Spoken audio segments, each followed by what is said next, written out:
भद्रं कर्णेभिः शृणुयाम देवाः भद्रं पश्येमाक्षभिर्यजत्राः स्थिरैरङ्गैस्तुष्टुवांसस्तनूभिर्व्यशेम देवहितं यदायुः।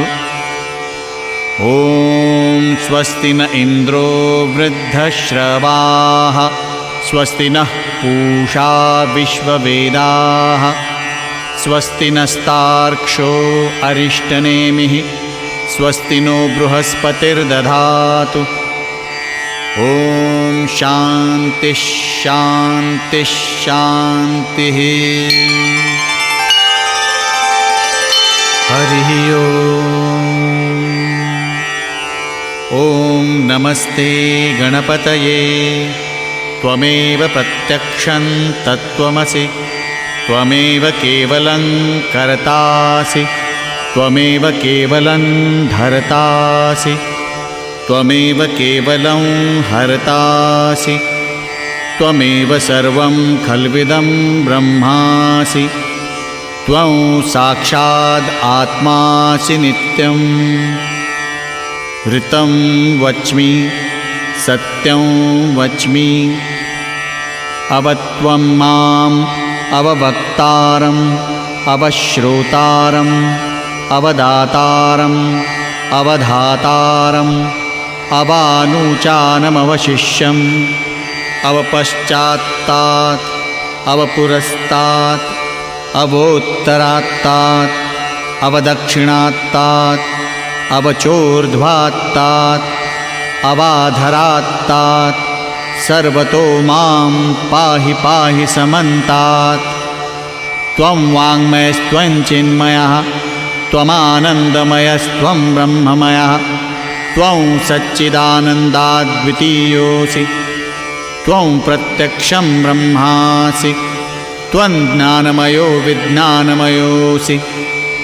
सर्वं जगदिदं त्वत्तो जायते सर्वं जगदिदं त्वत्तस्तिष्ठति सर्वं जगदिदं त्वयि लयमेष्यति सर्वं जगदिदं त्वयि प्रत्येति।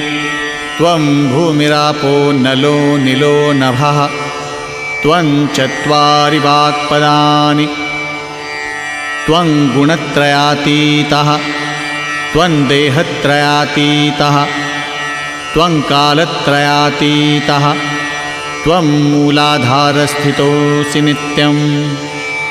त्वं शक्तित्रयात्मकः त्वां ध्यायन्ति नित्यं। त्वं ब्रह्मा त्वं विष्णुस्त्वं रुद्रस्त्वम् इन्द्रस्त्वम् अग्निस्त्वं वायुस्त्वं सूर्यस्त्वं चन्द्रमास्त्वं ब्रह्मभूर्भुवः स्वरों। गणादिं पूर्वमुच्चार्य वर्णादिं तदनन्तरम् अनुस्वारः परतरः अर्धेन्दुलसितं तारेणुरुद्धम् एतत्तव मनुस्वरूपं। गकारः पूर्वरूपम् अकारो मध्यमरूपम् अनुस्वारश्चान्त्यरूपं बिन्दुरुत्तररूपं। नादः सन्धानं संहिता सन्धिः सैषा गणेशविद्या गणकऋषिः। निच्रुद्गायत्री छन्दः गणपतिर्देवता। ॐ गं गणपतये नमः। एकदन्ताय विद्महे वक्रतुण्डाय धीमहि तन्नो दन्ती प्रचोदयात्। एकदन्तं चतुर्हस्तं पाशमङ्कुशधारिणं रदं च वरदं हस्तैर्बिभ्राणं मूषकध्वजं।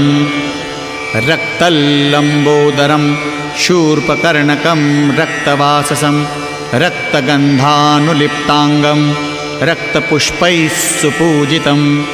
भक्तानुकम्पिनं देवं जगत्कारणमच्युतम्। आविर्भूतं च सृष्ट्यादौ प्रकृतेः पुरुषात् परम्। एवं ध्यायति यो नित्यं स योगी योगिनां वरः। नमो व्रातपतये नमो गणपतये नमः प्रमथपतये। नमस्ते स्तुलम्बोदरायैकदन्ताय विघ्ननाशिने शिवसुताय श्रीवरदमूर्तये नमः।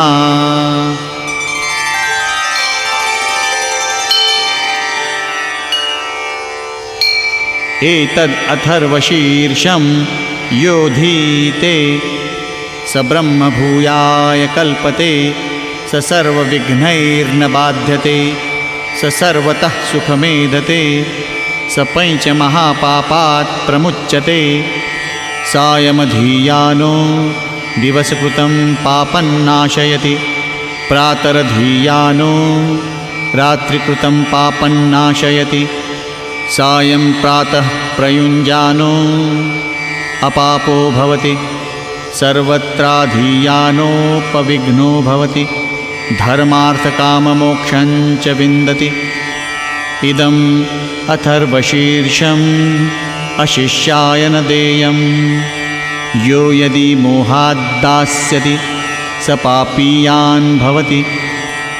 सहस्रावर्तनात् यय्यं काममधीते तन्तमनेन साधयेत्।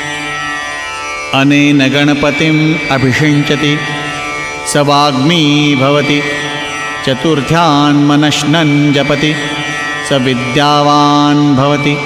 इत्यथर्वणवाक्यं ब्रह्माद्यावरणौ विद्यात् न बिभेति कदाचनेति। यो दूर्वाङ्कुरैर्यजति स वैश्रवणोपमो भवति, यो लाजैर्यजति स यशोवान् भवति, स मेधावान् भवति। यो मोदकसहस्रेण यजति स वाञ्छितफलमवाप्नोति, यस्साज्यसमिद्भिर्यजति स सर्वल्लभते, स सर्वल्लभते। अष्टौ ब्राह्मणान् सम्यग्ग्राहयित्वा सूर्यवर्चस्वी भवति। सूर्यग्रहे महानद्यां प्रतिमासन्निधौ वा जप्त्वा सिद्धमन्त्रो भवति।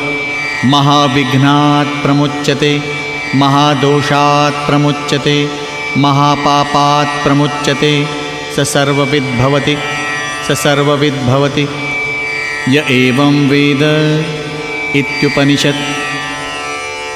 ॐ सहनाववतु सहनौ भुनक्तु सह वीर्यं करवावहै तेजस्विनावधीतमस्तु मा विद्विषावहै। ॐ शान्तिः शान्तिः शान्तिः।